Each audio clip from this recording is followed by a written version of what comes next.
Oke, baik, ya, terima kasih teman-teman. Saya Hasan Renyaan, pengurus pusat BEM Nusantara, koordinator isu hukum dan HAM.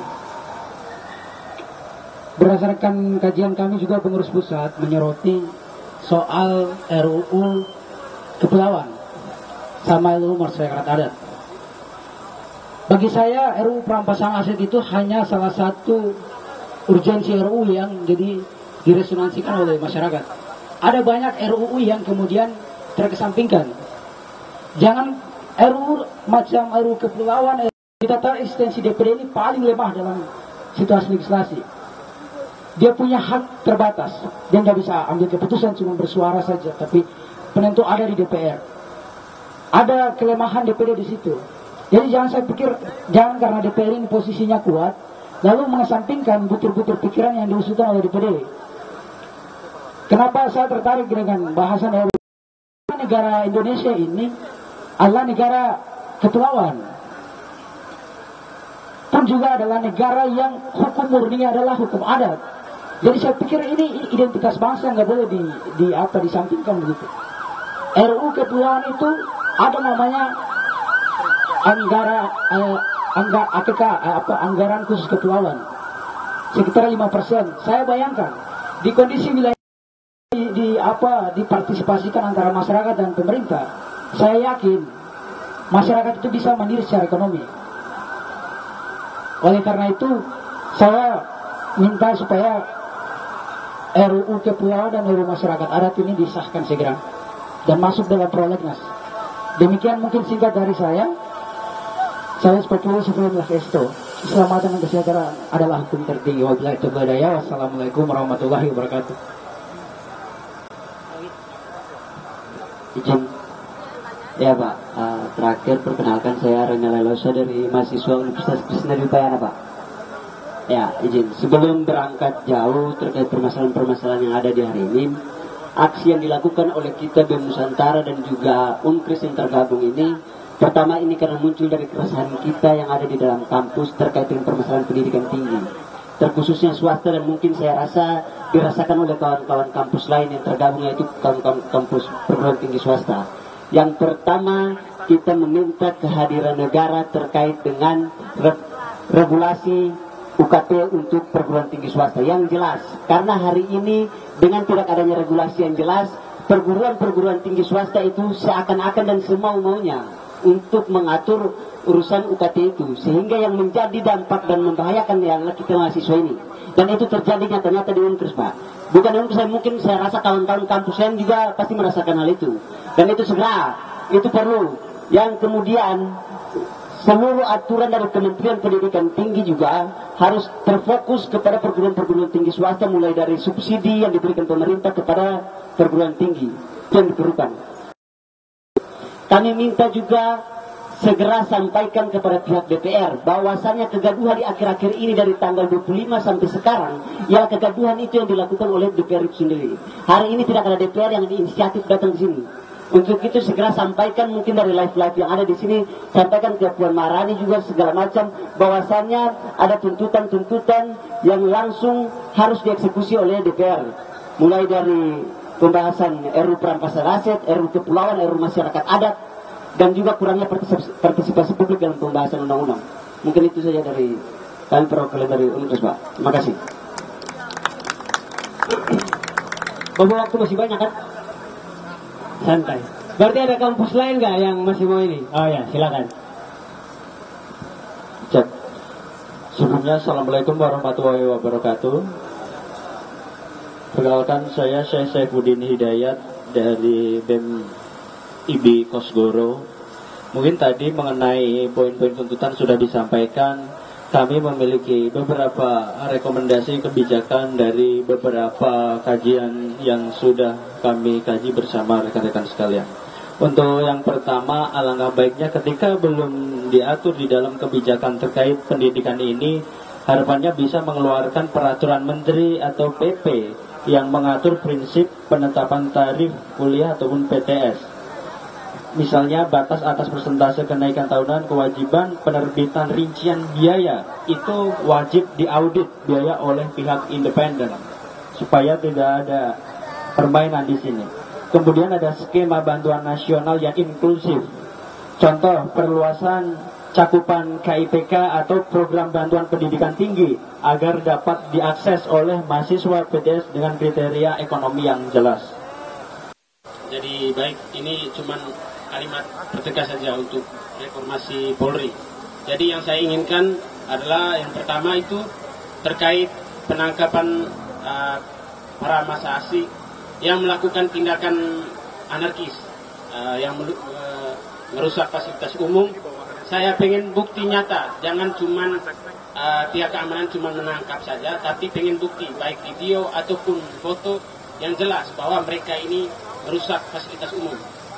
Yang kedua, untuk mempertegas lagi bahwasannya Undang-Undang Nomor 12 Tahun 2012 tentang perguruan tinggi, bahwasannya ruang kampus itu adalah ruang bebas berekspresi, ruang bebas ekspresi akademik. Jadi saya minta tidak boleh ada intervensi dari pihak luar, terlebih khusus pihak keamanan TNI Polri tidak boleh melakukan penyerangan baik tindakan represif atau larangan-larang untuk seperti aksi itu. Mungkin dari saya sekian, terima kasih. Ada lagi teman-teman sebelum saya pertegas yang terakhir. Oke, cukup ya Pak. Jadi kami dari BEM Nusantara Wilayah DKI Jakarta minta tolong terkait tuntutan kami, ini bukan sebuah formalitas saja Pak. Jadi di akhirnya kami mau sampaikan bahwa kami menunggu jawaban resmi dari pemerintah terkait dengan seluruh tuntutan yang tadi kami sampaikan. Paling lambat 1 Oktober 2025 Pak. Apapun itu, kalaupun menurut pemerintah itu dianggap tidak relevan, tidak sesuai, alasannya sampaikan. Kalau memang menurut pemerintah itu segera diproses, segeranya itu kapan tanggalnya? Kami butuh kejelasan itu Pak. Jadi jangan menganggap bahwa nanti pertemuan hari ini kemudian mewakili bahwa telah tuntas pembahasan ini. Kan perjuangan kami dalam pengawalan isu masih tetap ada. Jadi kami minta tolong agar supaya pada tanggal 1 secara resmi, secara tertulis kami tahu apa respon pemerintah terhadap seluruh poin-poin yang kami bawa. Itu disampaikan. Mau ditolak, alasannya apa, diterima alasannya kapan. Itu kurang lebih yang mau kami sampaikan. Kira-kira responnya seperti apa Pak? Waktu dan tempat seperti itu. Bisa jawab soal itu. Terus soal RU perampasan aset, saya pikir teman-teman di media juga sudah tahu kan, sedang digenjot untuk di ini. Nah soal keterlibatan publiknya segala macam itu, ya itu mungkin nanti kita akan sampaikan ke teman-teman di DPR. Terus soal mafia, Satgas Mafia Pendidikan, ini catatan penting. Saya tidak akan komentari, tapi akan saya sampaikan ke pimpinan, karena ya sebagai orang yang sekolah di swasta kampus kecil kayak saya juga merasakan apa yang kalian rasakan. Ya paham betul lah ya itu. Soal risalah sidang-sidang nanti saya sampaikan ya. Tapi kalau biasanya sih kalau risalah yang penting-penting itu pasti disampaikan ke publik. Biasanya seperti itu. Nah, soal pendidikan ini juga menjadi konsentrasi presiden ya. Selain sekolah rakyat, kita juga gercep saat ini sedang melakukan renovasi ratusan ribu sekolah, baik SD, SMP, SMA, baik swasta ataupun negeri. Seingat saya ratusan ribu. Datanya saya nggak megang, tapi seingat saya itu di atas 300-an ya, 300 atau 400 ribu, baik itu renov kecil, menengah maupun besar, sedang ongoing. Beasiswa tadi sama saya, pendidikan swasta memang jarang kali dapat beasiswa. Dianaktirikan gitu ini sebagai orang swasta. Nah, dari Hasan ini soal RUU masyarakat adat, saya kemarin coba nyari rupa Sekjen Aman untuk berdiskusi soal ini, cuman belum ketemu memang. Baru dengan teman-teman KPA kita berkomunikasi. KPA kan mau aksi nih 24 September. Sudah kita diskusikan tuntutannya apa saja. Rupa juga biasanya ikut aksi, cuman saya belum ketemu untuk bahas RU apa yang dia mau itu. Saya sudah dapat draftnya itu dari tahun 2011. RU kepulauan terluar dan RU adat masyarakat itu. Nah, kalau soal reformasi Polri, TNI saya pikir ongoing ya. Sekarang sedang berproses semuanya. Jadi yang Presiden sampaikan di media, di publik, ya itu yang sedang dikerjakan gitu. Dan pada dasarnya gini, kalau arahan Presiden ya pada kita, pada anak buahnya, sekecil apapun itu tuntutan rakyat harus ditemui, harus didengarkan.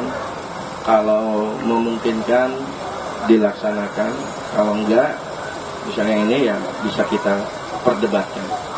Ya. Jadi saya datang sini sebetulnya hanya menjantahkan perintah dari Presiden. Dan mungkin setiap demo nanti akan ada yang kita temui. Terus untuk beberapa hal yang terkait dengan pendidikan mungkin akan ada segera tindak lanjuti. Ya. Kita sampaikan ke Kementerian Dikti. Mungkin itu dari saya. Ada Mas Faisal, ada Pak Edi dari Karumas. Cukup?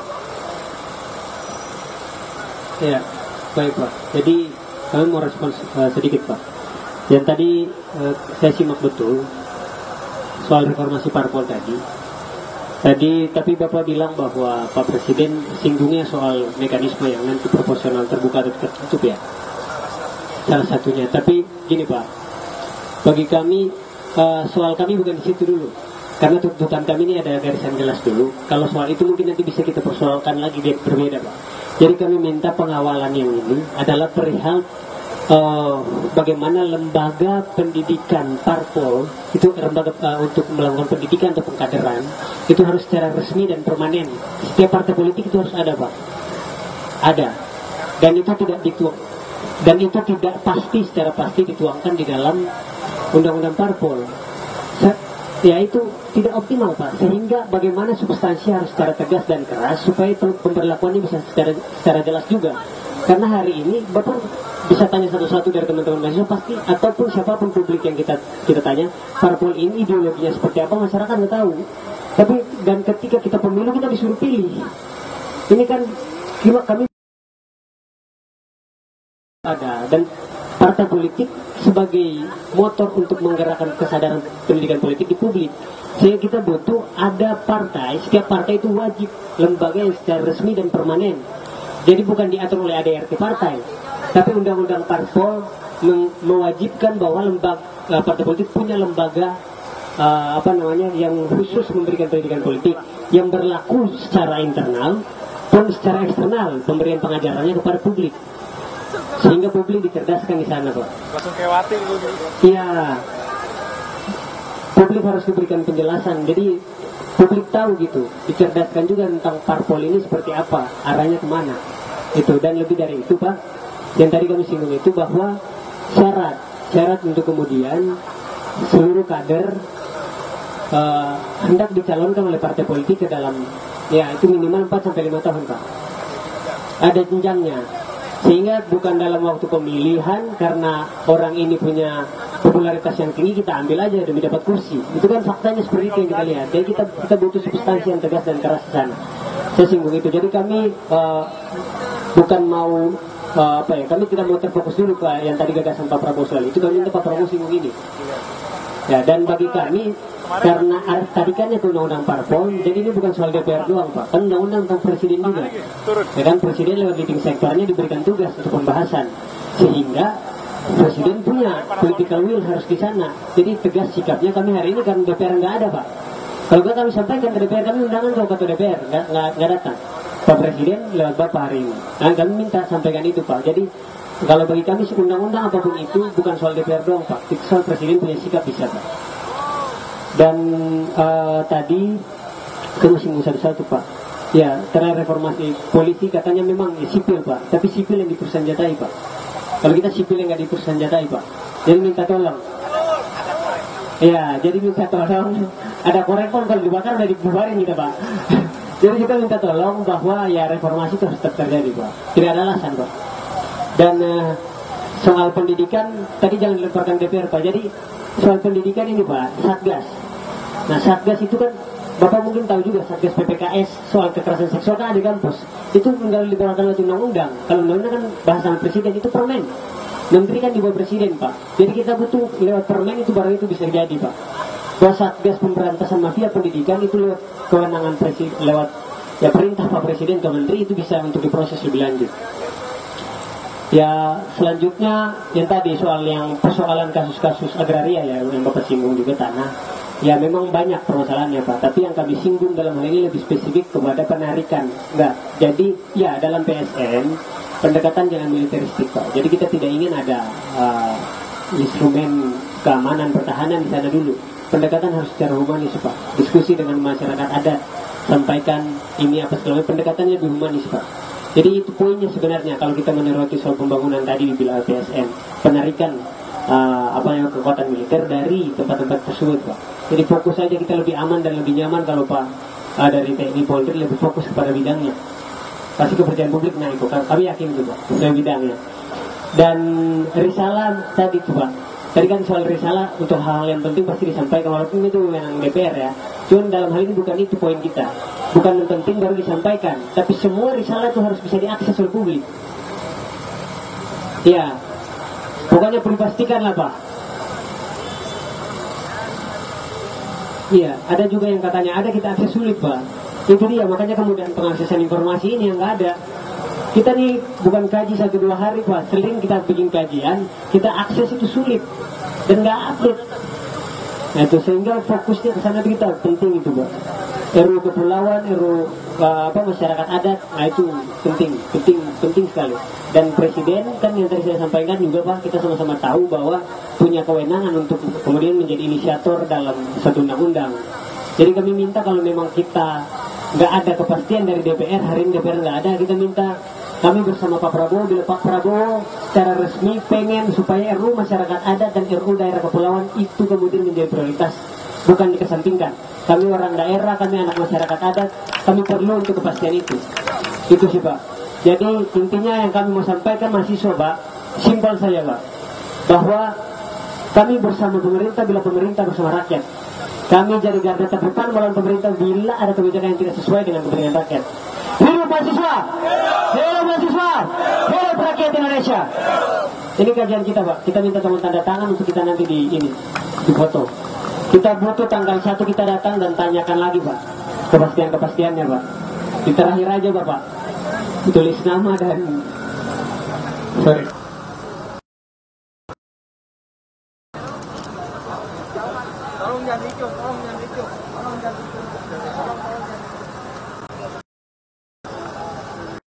Baik, terima kasih. Jadi tuntutan kami sudah diterima dan di sini udah ada foto dari minta foto dulu. Udah ada tanggal follow up kami itu tanggal 1 Oktober Pak. Tanggal 1 Oktober kami akan minta kepastiannya Pak. Minta tolong. Oke. Sekian mungkin dari kami. Pak, Pak. Munduran aja, munduran mas. Munduran aja mas. Bisa di zoom kan? Bisa zoom kan? Ya. Dan munduran.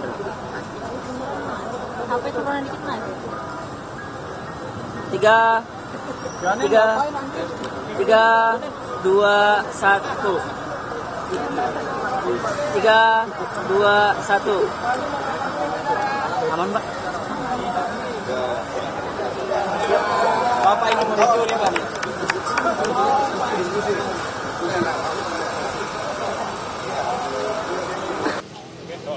Oke, selamat sore Bang. Dari mana Bang kalau boleh dijelaskan? Kita dari BEM Nusantara Wilayah DKI Jakarta. Nama Bang apa? Nama saya Pierre Lelosa, koordinator daerah Jakarta. Apa aja yang menjadi tuntutan dalam aksi dalam hari ini? Ya, jadi tajuk besar kita itu Merdeka 100% tuntaskan reformasi. Dan tuntutan kita ada 5 bidang ya, dengan penjabaran tuntutannya. Yang pertama soal reformasi partai politik. Reformasi partai politik tuntutannya yang pertama kita minta untuk ada lembaga pendidikan parpol yang secara resmi dan permanen. Jadi dia bertugas untuk pengkaderisasi dalam internal maupun secara eksternal kepada publik. Agar publik tersadarkan bahwa partai politik arahnya seperti apa dan kemana. Kemudian kita pengen juga dalam reformasi parpol ini ditetapkan standar untuk syarat berapa lama berproses di partai sebelum akhirnya dicalonkan ke dalam kontestasi politik. Sehingga lebih bisa menekan popularitas dan kekuatan modal yang hanya semata-mata dimiliki oleh setiap calon. Jadi harus diproses dulu, ditempa dulu di partai politik minimal 4 tahun ke atas. Kemudian kita soroti tentang reformasi Polri. Reformasi Polri salah satu hal yang paling penting kita minta ada penarikan seluruh anggota Polri aktif yang kemudian ada di berbagai institusi sipil. Itu yang pertama. Yang kedua, peningkatan standar jenjang akademik. Jadi dari tahap yang awalnya mungkin bisa standar SMA, itu kita pengen lebih di atas itu, D1 atau S1. Peningkatan standarnya untuk kemudian lebih memperkuat kualitas dari kepolisian. Selanjutnya kita menyoroti terkait dengan represivitas yang terjadi di aksi belakang ini maupun yang lampau-lampau. Jadi represivitas itu perlu untuk ditekan dan penegakan hukum terhadap represivitas itu penting. Bukan saya represivitas, tindakan-tindakan provokatif yang kemudian dilakukan misalnya oleh kepolisian karena banyak bertebaran di media itu perlu ditindaki. Itu yang hal yang perlu kita soroti. Serta dalam reformasi Polri perlu juga diatur secara jelas dan tegas, spesifik dalam substansinya, yaitu terkait dengan penggunaan gas air mata dan rantis atau alat kendaraan taktis ini. Jadi penggunaannya bukan pada wilayah-wilayah keramaian publik dan segala macamnya, termasuk pada wilayah demonstrasi. Harus perlu dipetakan, dilihat dulu. Oh, ini yang bisa kita berikan tindakan tegas dan yang tidak. Karena kami ini secara empiris nyata ada di lapangan dan pernah terkena dampak itu. Tidak sedang melakukan aksi agresif, tapi hanya pihak-pihak tertentu kami dapat tindakan represivitas itu. Nah, oke Bang, kan kalau dari negara sendiri kan sudah merespons dengan pembentukan reformasi Polri sendiri. Kalau dari teman-teman mahasiswa tanggapannya seperti apa? Oh iya, kalau memang ada keseriusan dari pemerintah untuk melakukan reformasi Polri, jadi transparansi dalam hal upaya melakukan reformasi ini perlu jelas dengan pelibatan segala pihak. Jadi selain dari pihak yang benar-benar fokus dalam bidang HAM walaupun itu dalam institusi pemerintahan sendiri, tapi kita sebagai mahasiswa, pihak-pihak eksternal, masyarakat itu perlu untuk dilibatkan juga di sana. Jadi kalau memang ada cita-cita untuk mereformasi Polri, itu perlu pelibatan seluruh pihak. Kita perlu itu. Tadi mendapatkan respons dari pihak Mensesnek, Kementerian Sekretariat Negara. Kalau dari mahasiswa sendiri tanggapannya seperti apa? Responnya dari pemerintah apakah sudah? Kita pasti akan diukur setelah pemerintah memberikan respon setelah kita aksi ini. Jadi tuntutan kita ada beberapa. Tadi kan saya baru jelaskan 3 tuh, masih ada 2, masih ada 3. Reformasi Polri, kemudian supremasi hukum dan pemberantasan korupsi, sampai pada reformasi pendidikan tinggi. Itu ada catatan kita. Kita kasih deadline sampai tanggal 1 Oktober. Dan itu resmi tadi ditandatangani, dan 1 Oktober kami akan menanggung janji itu. Untuk kemudian harus ada responnya. Nah, kita akan ukur responsivitas dan kemudian bagaimana pemerintah merespon kita, tuntutan-tuntutan kita diseriusi atau tidak, itu pada tanggal 1 nanti. Kita akan ukur dari sana. Siap. Terima kasih Mas Alek atas waktunya bersama Kompas TV. Semoga tuntutannya semuanya bisa diafirmasi dari pemerintah. Siap. Thank you Mas.